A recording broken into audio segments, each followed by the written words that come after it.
Assalamualaikum warahmatullahi wabarakatuh. Saya Sekolani Winata NIM 21 akan ujian tengah semester metodologi studi Islam dengan dosen pengampu Bapak Melvan Elodi. Yaitu yang pertama, materi pertama yang saya dapatkan intisarinya yaitu agama dalam kehidupan manusia. Agama dalam kehidupan manusia sangat dibutuhkan oleh manusia, yaitu karena tanpa agama kita tidak bisa apa-apa dan kita tidak bisa berbuat apa-apa, dan tanpa agama kita tidak tentu arah gitu. Terdapat dalam Quran surat Asy-Syamsiyah ayat 7-8 yang artinya demi nafs serta penyempurnaan ciptaan Allah mengilhamkan kefasikan dan ketakwaan. Berarti agama ini sangat dibutuhkan oleh manusia dimanapun berada. Kalau misalkan orang tersebut tidak punya agama, maka dia tidak punya pandangan hidup. Maka itu agama sangat dibutuhkan oleh manusia untuk pandangan hidup dan juga mendekatkan diri kepada Allah Subhanahu wa taala. Dan selanjutnya fungsi agama ini menumbuhkan rasa solidaritas antar sesama, meningkatkan iman dan takwa, menumbuhkan mental dan jiwa, serta meningkatkan kesejahteraan. Dan juga agama ini adalah agama Islam yang paling benar. Terdapat dalam Quran surah Ali Imran ayat 85 yang artinya dan barang siapa yang mencari agama selain Islam, maka dia tidak diterima di dunia dan di akhirat. Sungguh orang-orang tersebut sangatlah rugi. Gitu. Jadi agama yang paling benar di antara agama-agama di dunia ini adalah agama Islam, karena Allah telah meridhoi agama Islam. Selanjutnya materi kedua yaitu sumber hukum ajaran Islam, yaitu ada Al-Quran, hadis sunnah, ijtihad ulama, dan kias. Kalau Al-Quran itu yaitu adalah kitab Allah atau kalam Allah yang diwahyukan kepada Nabi Muhammad SAW, dan juga Al-Quran ini fungsinya sebagai petunjuk, pembeda ruh, itu penawar obat dan sebagai cahaya atau nur itu. Jadi Al-Quran juga adalah pedoman hidup kita sebagai umat Islam. Selanjutnya hadis sunnah, yaitu sebuah berita atau ucapan dari Rasulullah Sallallahu Alaihi Wasallam. Dalam hadis sunnah ini ada 4 macamnya, yaitu kauliyah, fi'liyah, takriyah, dan hamiyah. Kalau yang pertama, kauliyah itu adalah sebuah perkataan Rasulullah. Yang fi'liyah adalah perbuatan Rasulullah.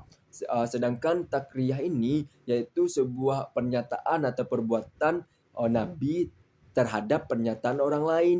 Yang keempat yaitu hamiyah, yaitu sebuah pernyataan atau perbuatan tetapi tidak sampai atau tidak dikerjakan gitu. Itulah 4 hadis macamnya, itu kauliyah, fi'liyah, takriyah, dan hamiyah. Selanjutnya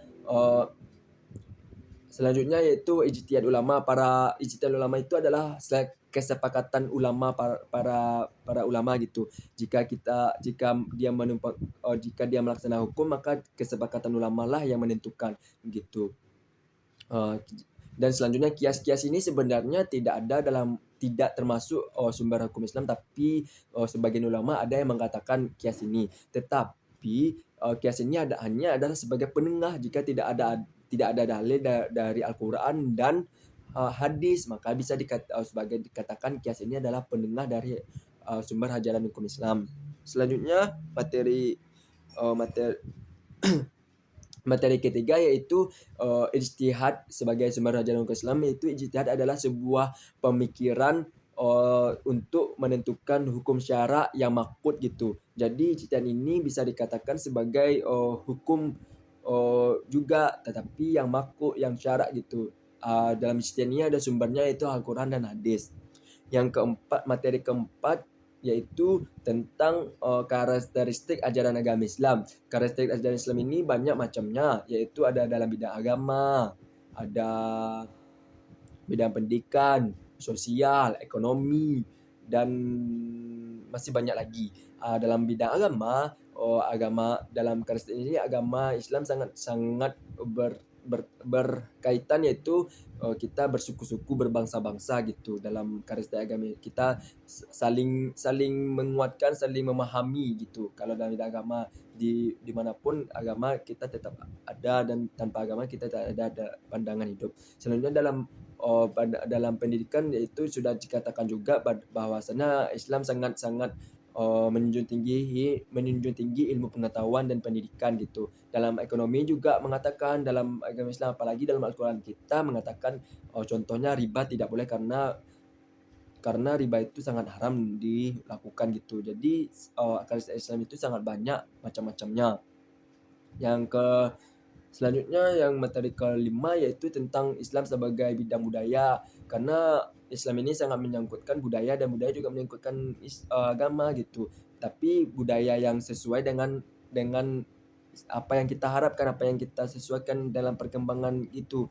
Contohnya budaya yang sesuai lah dengan syariat Islam gitu. Tapi sebelum itu budaya juga bisa menyesuaikan, Islam juga bisa menyesuaikan budaya atau sebaliknya gitu, yang telah saya ucapkan tadi. Juga juga apa namanya itu juga budaya itu apa yang positifnya kita ambil dalam bidang-bidang budaya tersebut. Selanjutnya materi ke-6 yaitu Islam sebagai pengetahuan ilmiah. Ya, contohnya antara pengetahuan dan filsafat. Dalam pengetahuan itu adalah sebuah ilmu yang harus di dideskripsikan dan dianalisa dan dihipotesiskan. Sedangkan filsafat adalah pandangan hidup seseorang atau pemikiran seseorang. Maka daripada itu Islam sangat menjunjung tinggi pengetahuan ilmu, karena kita ingat surah Al-Alaq 1-5 yaitu Iqra bacalah, maka kita sungguh membaca apapun itu buku kan. Contohnya buku adalah sumber ilmu, maka daripada itu Islam sangat menjunjung tinggi pengetahuan ilmiah gitu. Contohnya dalam filsafat, dalam kazanah gitu. Filsafat lah utamanya gitu. Selanjutnya materi ke-6 yaitu